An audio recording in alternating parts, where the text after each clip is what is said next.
What's going on, everybody, and welcome back to another video. So we're gonna start getting the oil pan back on the Camaro today, but first I had to go onto Amazon and pick up a new one because after removing the old one and taking a closer look at it when I was coming in here to clean the gasket surface, not a sponsor, I noticed a chunk of the corner was missing in the back by the oil filter. Now, some of you guys may remember when I did the clutch a few videos back, I noticed when I was doing the rear main that there was like a crack right at the back of the oil pan, and I knew I was gonna have to address that eventually if I ever pulled the pan. But when I was pulling this, I didn't think that it was that big of a crack that it actually went all the way through to the point where this thing was just completely broken off.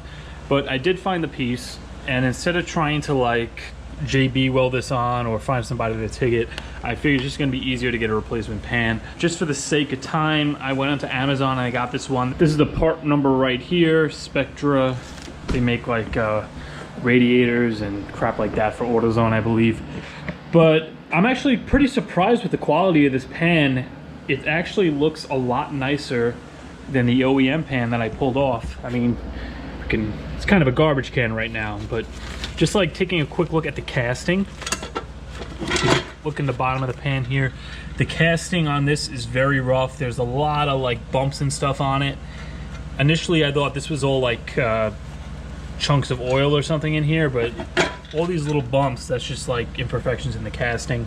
The casting on the aftermarket pan is a lot smoother, and overall, it looks pretty much completely stock, but all I have to do is pull off the oil level sensor off my old pan. We'll screw that in there. Before we get to this, there's one other thing I did. I went and picked up a new rear cover gasket, and the reason I did that is because I picked up a replacement oil barbell. Now, for anybody who's not familiar with this, this is just a little plug that's in the back behind the cover. You'll see in a second when I go to install the new one. And I didn't even realize I never replaced this. This is the original one with over 100,000 miles on it.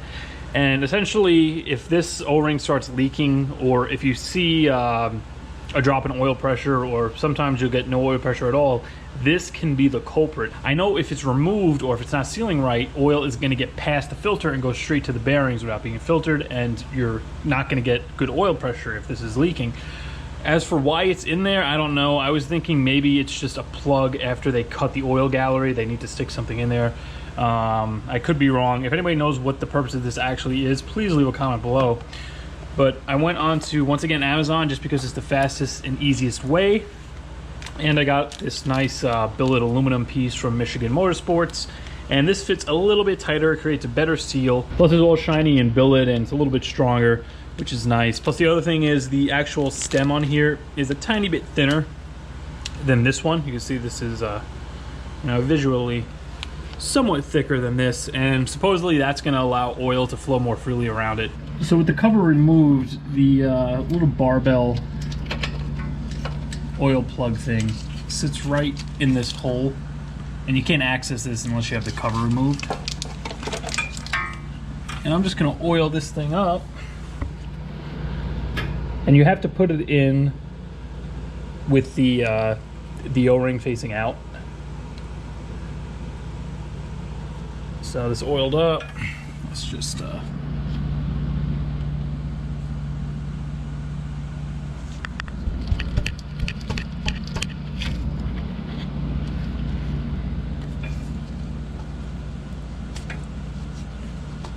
right in like that. I had to give it a few little taps with my fist, just because it was kind of, it's a tighter fit than the plastic one, but once I got past the other end, it slipped right in. But I'm gonna give this one more wipe down. I'll get the cover in here, zip it down, and then we'll get the oil pan in. All right, so I just realized I wasn't recording this entire time. But anyway, I got the cover on. It's not torqued yet. Now we're gonna get the oil pan in here, get that installed, then we're gonna torque the oil pan and then the cover after. All right, so before we slip our pan in, let's get a little RTV on these joints. Same thing for the back. All right, now our pan should slip right in. Should.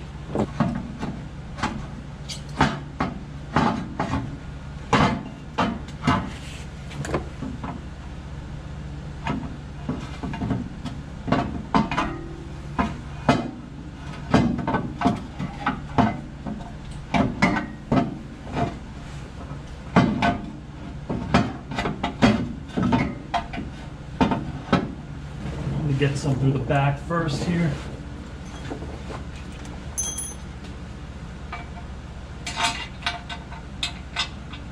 It's just so much easier when the gasket is connected to the pan. But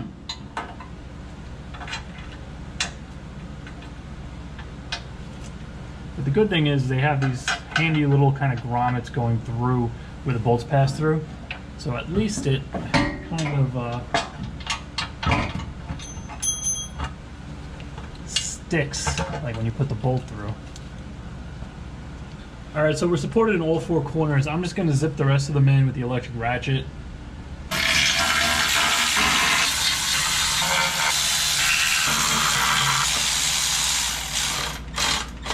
I think this is where I went wrong last time.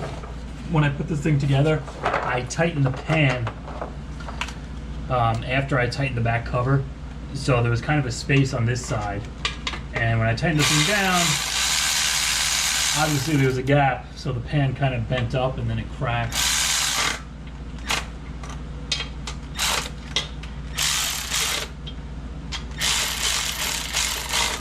All right, I got one more to go. That's all the way. It's kind of like halfway between the cross member.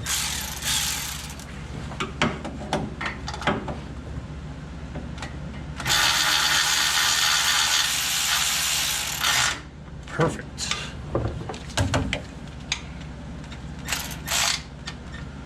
All right, I'm gonna go look up the torque spec, look at this all torqued down, throw a filter on it, fill it with some oil, and yeah, I guess we'll start cracking into the scatter shield. All right, so the final torque spec on these bolts is a mere 106 inch-pounds. That's like 9 foot-pounds. My torque wrench doesn't go down that low, so I'm just using an inch-pound torque wrench. This is a little shitty Harbor Freight one. Hopefully we can hear the clicks so we don't over tighten these, but we're gonna tighten all these. I'm just gonna kind of alternate left to right, you know, go all the way around, get them to 106. Then we're gonna go to the back cover bolts and tighten those down to 18 foot-pounds. If anyone was wondering, I was thinking of upgrading the oil pan while I was doing this, but the main reason I didn't is because of clearance. You can see I have this notch here to clear this one once the thing's actually dropped down, and I didn't want to have to fumble around with aftermarket pans trying to figure out what's really going to fit this cross member. Even if it's like a direct LS1 replacement, I'm not 100% sure if the dimension's going to be perfect because this one just barely fits. But in the event that I eventually go to a tubular K member, I'll be able to take care of that and we can upgrade the oil pan. All right, I'm gonna break out the bigger torque wrench. We'll torque down the cover and get this thing back on the motor mounts. Now, you guys know I'm not really a torque Nazi with a lot of stuff. I just kind of throw it together. Stuff like this though, you know, any kind of valve train stuff or stuff where you got to pull the transmission or there's potential oil leaks involved, I definitely take the time to torque this stuff because you don't want to have to come in here and do this again if something comes loose or something starts leaking. So I went and pre-filled this filter. Not something I usually do, just because I'm kind of lazy, but the fact that this oil pan is completely dry and I changed the little barbell in there, figured it wouldn't be a bad idea to put some oil in it.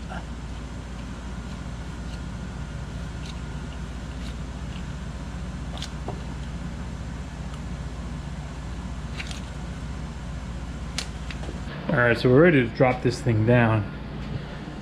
I just want to show you guys up close the holes I used in the LSX Concepts drive.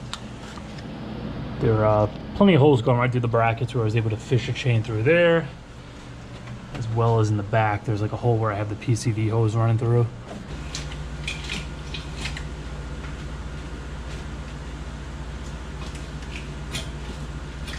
Also, anybody who's wondering with the Trans Am, I know I said we'd have another episode out this week, but honestly, I just haven't had time to really edit it. I don't have like half the video done.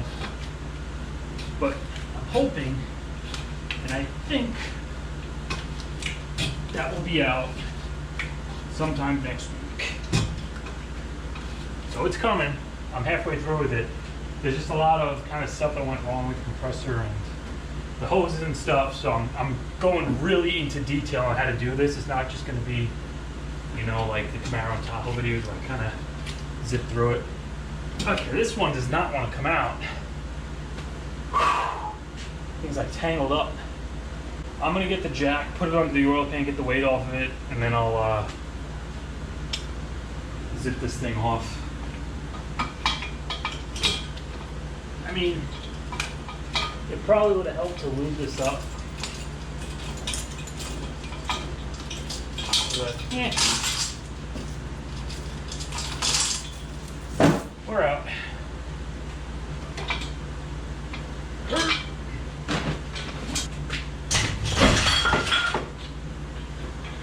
Well, it just keeps the jack out, so I guess the engine's back into place. Somebody leave a comment. I cannot be the only person that does this leg thing with the jack.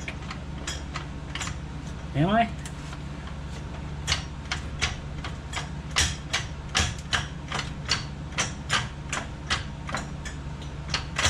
Alright, the bolt hole's kind of lined up on this side.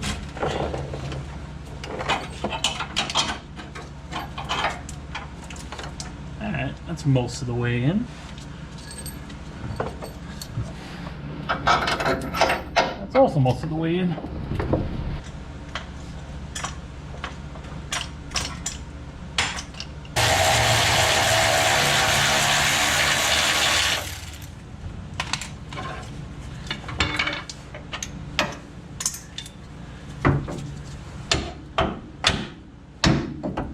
Alright, that one's through.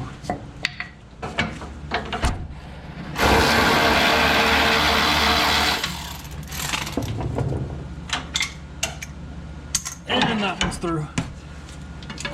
Alright, so we got our motor mount bolts in. I put a new bolt going through the cross member holding that brake line on because one of those bolts snapped when I was trying to get the pan out.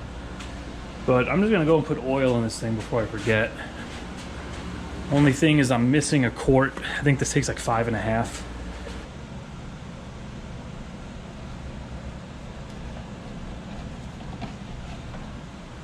Alright, so here's the QuickTime bell housing I'm going to be installing.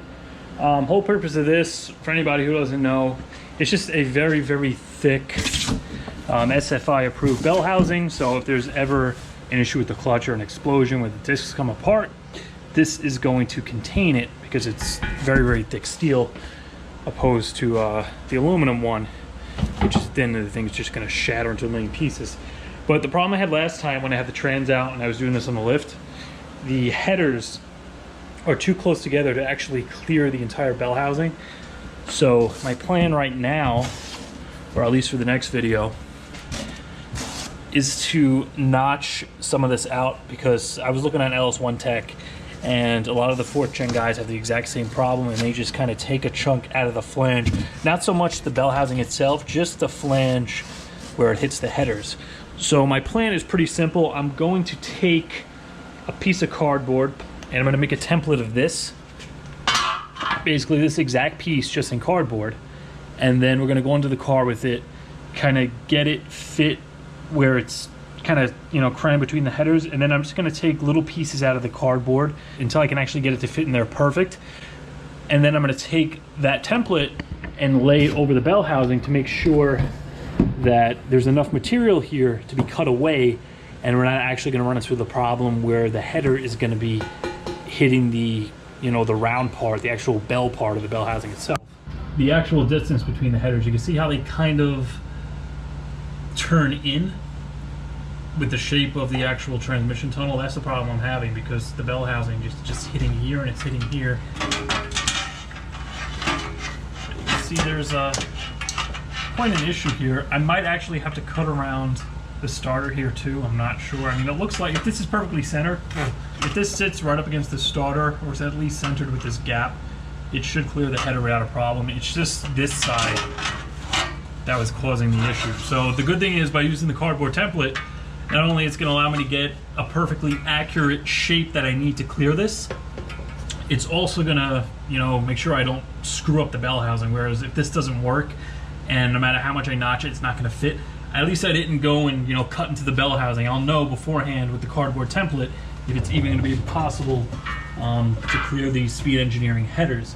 Worst case, I'm probably going to have to go with a pair of Hooker Blackheart headers, because looking at them, they seem to hug the frame rail more, where they come out closer this way, and that might give me enough space, at least maybe just with the header, if not with the header and notching it, to actually clear it. So next video, we're going to start working on this. Once this bell housing is actually in here, once I get the backing plate in, clutch, flywheel back on, bell housing back on, we can get the transmission in, and then I think it's just going to be the harnesses. And before we actually hit the track again, I might go and hook the other ice box up in the back. But yeah, I think that's going to do it for this one, guys. Remember, like, comment, share, subscribe. I'll see you in a few days.